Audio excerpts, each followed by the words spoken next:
¿Cómo adaptamos metodologías alternativas a las tesis doctorales? Talleres de experimentación en la FAU. La etnografía y los cruces entre el arte y la investigación académica están de moda. Usamos mapas corporales para explorar vivencias del trabajo doméstico, collages colectivos para escudriñar en experiencias de violencia o cocinar platos típicos de ciertos lugares para desilvanar las historias de sus habitantes.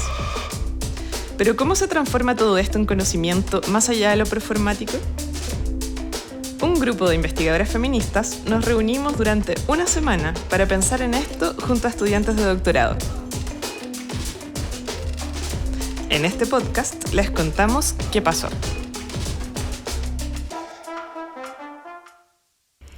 Bueno, estamos ahora en el quinto de nuestros programas de las sesiones que hemos tenido sobre metodologías corporales, espaciales, interseccionales para poder comprender los territorios de una manera más compleja.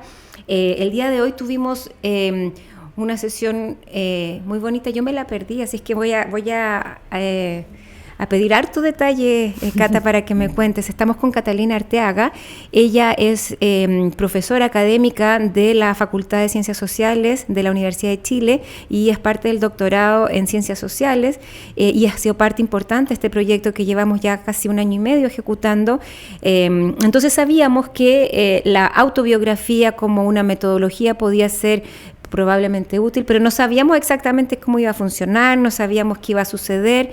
Entonces, Cata, cuéntanos qué pasó, qué hicieron, cuál fue la intención del taller y además que trabajaste con Magdalena, así que cuéntanos un poquito cómo fue eso. Sí.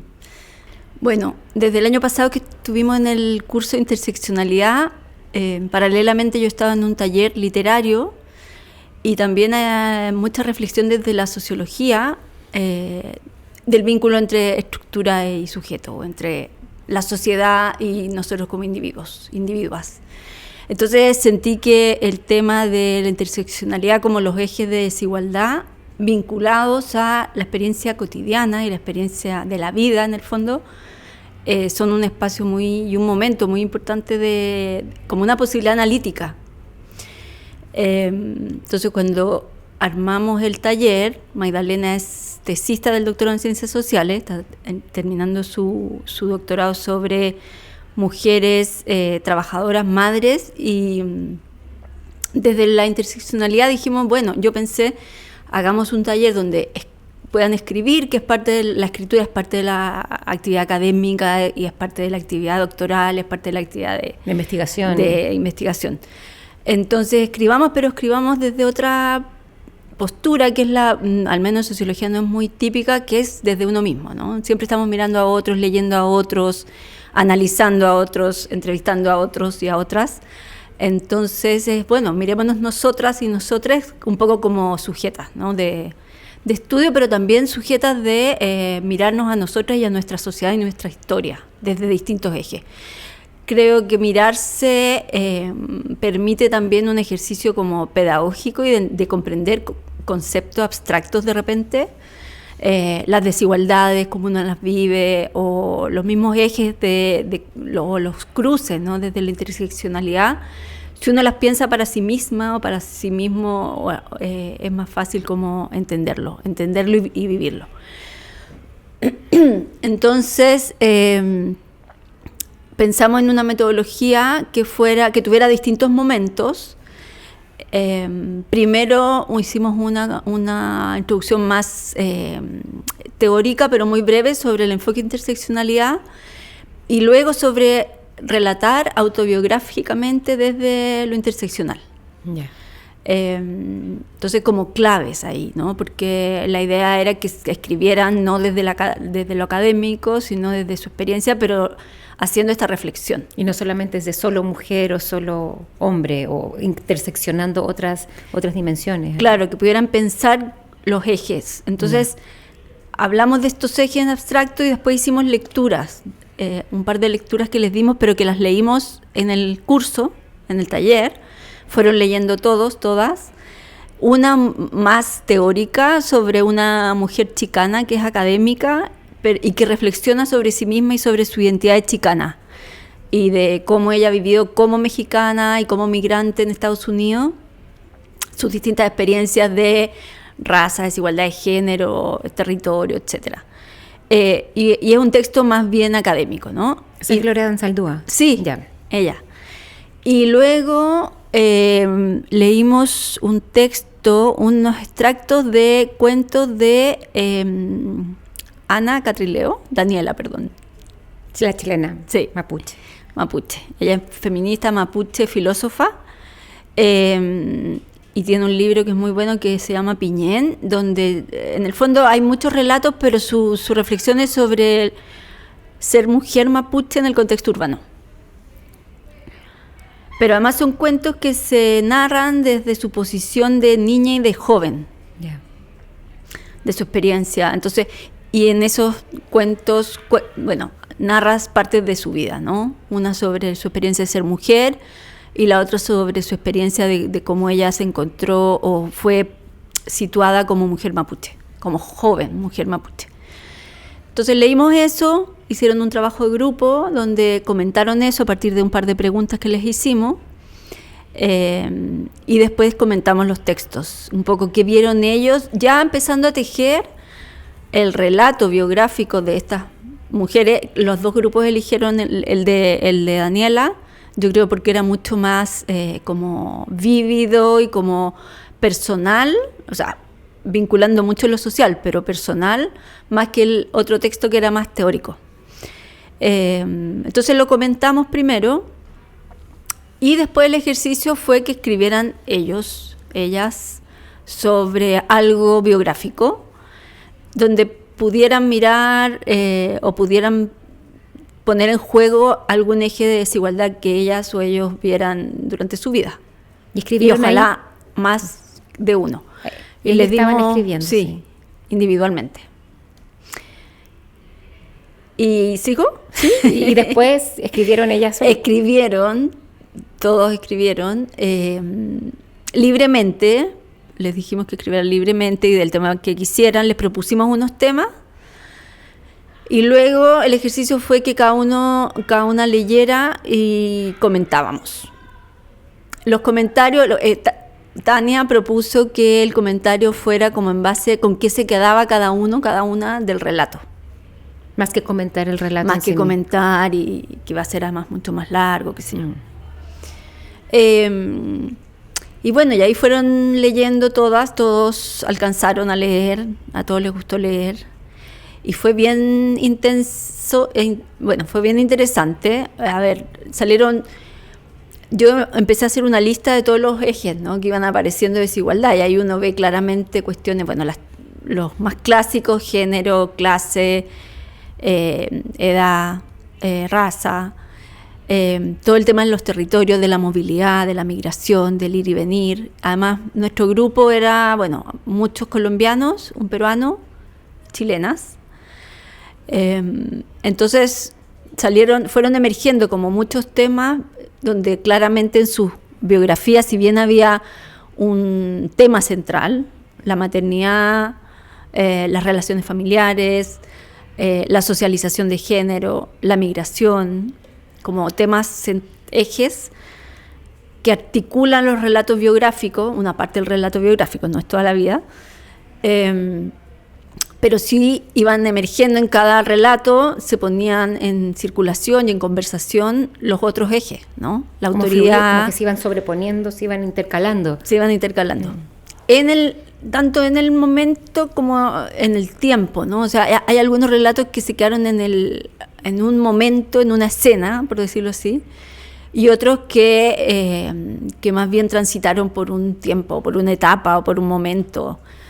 Y creo que fue eso, o sea, en términos temáticos y en términos del ejercicio más intelectual, académico, creo que fue súper enriquecedor y muy como aplicaron muy bien, digamos, el enfoque interseccional a poder dialogarlo con su experiencia, ¿no? Y la noción de experiencia como algo muy interesante que yo creo que se podría ahondar mucho como una noción conceptual fuerte para vincularlo con lo interseccional. Eso por una parte, pero además hubo una energía grupal, digamos, y un vínculo más subjetivo, más desde los afectos, yo creo, fuerte, intenso, que yo creo que se dio por los ejercicios previos y también porque ellas llevan 3 días juntas trabajando. En ese sentido, Cata, ¿cómo sentiste al grupo? ¿Cómo sentiste que el grupo acogió esta metodología? Tú no habías estado en los otros días, pero llegaste a un grupo que llevábamos 3 días trabajando, ya nos conocemos, nos hemos reído, hemos bailado, hemos jugado, hemos caminado, hemos hecho collage, hemos hecho distintas cosas. Claro, es un grupo que ya se conoce, que quizás hemos construido cuidadosamente una confianza. Y en ese sentido, ¿cómo sientes que el grupo recibió esto? Yo no estuve y me contaron que me perdí el mejor taller, más o menos, entonces me siento estafada, pero ¿cómo lo sentiste tú? Hemos hablado tanto de esto durante 1 año y medio, llegar a este taller y ver que lo que hemos estado hablando teóricamente se siente, ¿no? ¿Cómo lo sentiste? Sí, lo sentí, como cuando yo pensé el taller originalmente, o sea, en mi cabeza estaba claro que la interseccionalidad y la biografía podían vincularse fuerte y para un taller era perfecto. Pero el día que lo hicimos fue como mucho más evidente. Y la reflexión sobre el sentido del taller en estos días fue de ellas.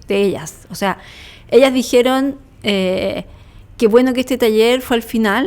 Si lo hacen de nuevo, háganlo de nuevo al final, porque en el fondo llevamos 3 días trabajando, conectándose en el fondo con distintas experiencias y también sensaciones, lo que tú dices, ¿no? El cuerpo, no sé, la temperatura, el espacio, el caminar, como distintas dimensiones de la experiencia, yo creo que son. Entonces, llegar a este espacio, a este momento que fue reflexionar sobre la vida de otras, pero después sobre la vida misma, les dio confianza también para ellas contar y reflexionar de experiencias que no siempre fueron positivas, ¿no?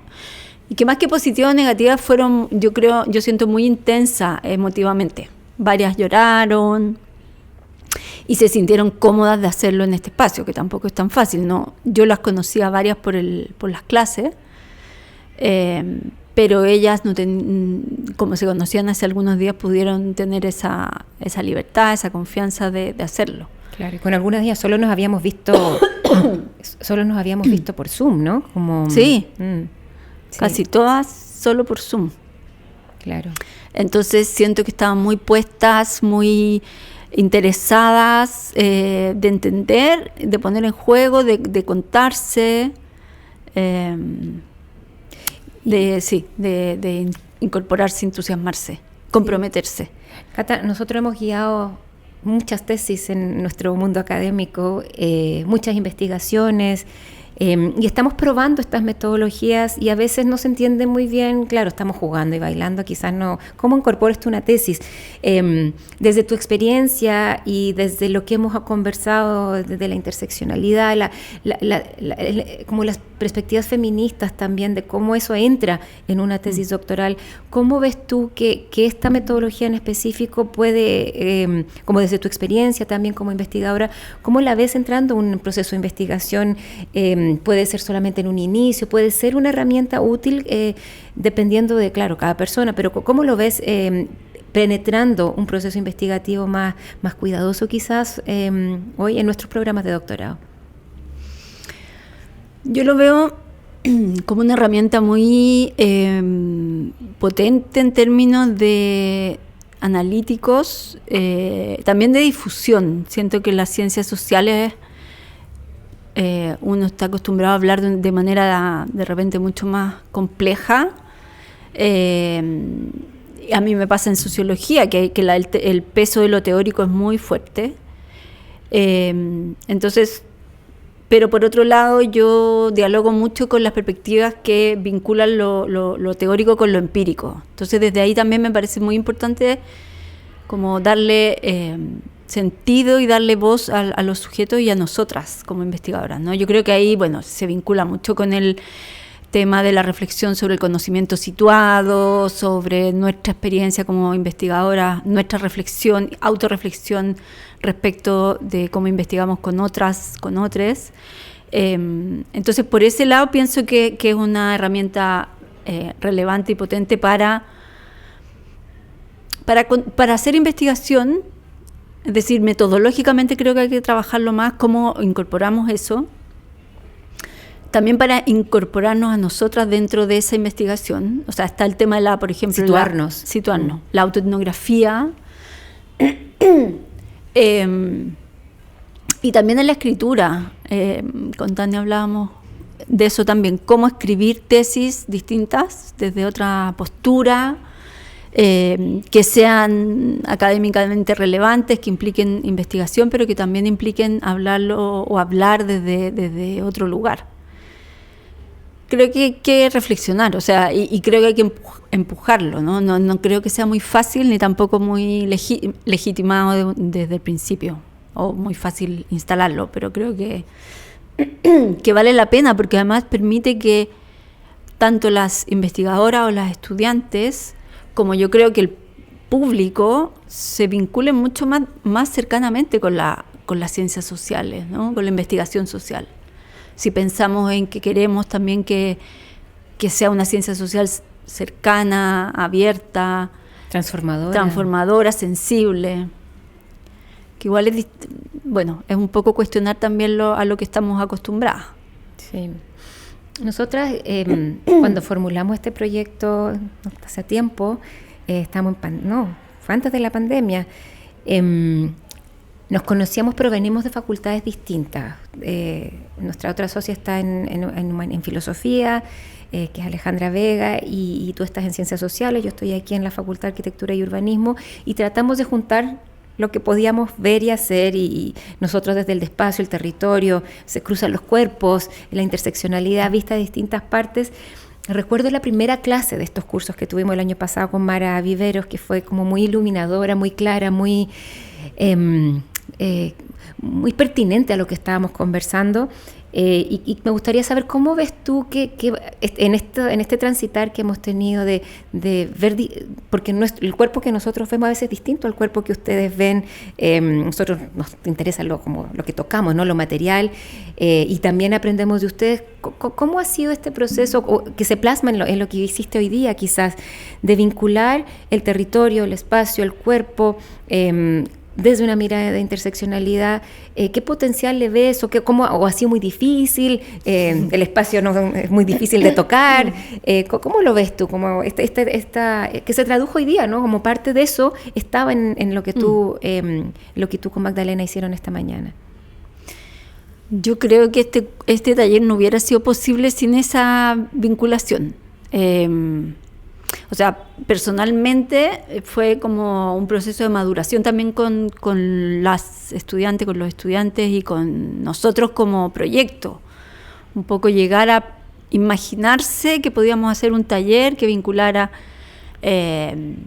lo individual, lo social, lo espacial. También los textos que dimos y las reflexiones que hicimos fueron también territoriales, ¿no? O sea, también hubo el tema de lo urbano, de la vulnerabilidad en la ciudad. Creo que todavía se puede hacer mucho más vínculo ahí. Pero creo entonces que no hubiera sido posible solo, por ejemplo, en ciencias sociales. No porque no resulte, yo creo que allá lo puedo hacer, pero por lo menos en mi reflexión creo que ha sido parte de este proceso, ¿no? De un año y medio hablando de esto. Y creo que en ese sentido es muy potente el vínculo interdisciplinario. O sea, yo creo que en este tipo de proyectos se juega y se muestra y se evidencia la relevancia y lo potente de la interdisciplinariedad. En ese sentido creo que hay que pensar en proyectos así, seguir pensando en esos proyectos. Aunque son difíciles, aunque tenemos que aprender del otro y escuchar de otra manera, leer lo que otras personas están haciendo, descubrir. Quizás a mí eso me pasó, ¿no? Yo conocía mucho mejor el programa de Ciencias Sociales, pero no conocía el de Estudios Latinoamericanos. Y este intercambio yo creo que ha sido muy bonito y muy útil. No pensaba que iba a funcionar también lo de la autobiografía, pero creo que tiene razón, como estaban en disposición y estábamos muy cuidadosas de escuchar. Así es que te agradezco mucho tu disposición y tus ganas y tu interés, porque perseveraste con este taller. Al principio no sabíamos cómo era todo tan experimental. Sí. No, gracias a ti por la invitación. A las estudiantes les agradecimos harto la disponibilidad. O sea, sí o sí, en ese sentido también es muy lindo, cualquier taller, ¿no? Que es como muy dialógico. Tiene que haber esa vinculación. Así que espero que podamos seguir haciendo cosas juntas y que nos sigan apoyando las instituciones y si no, igual hacerlas. Sí, igual las hacemos, con o sin plata, con o sin vínculos, con todos los problemas que tiene hacerlas. Y muchas gracias, las estudiantes quedaron súper contentas. Qué bueno. Gracias por haber venido.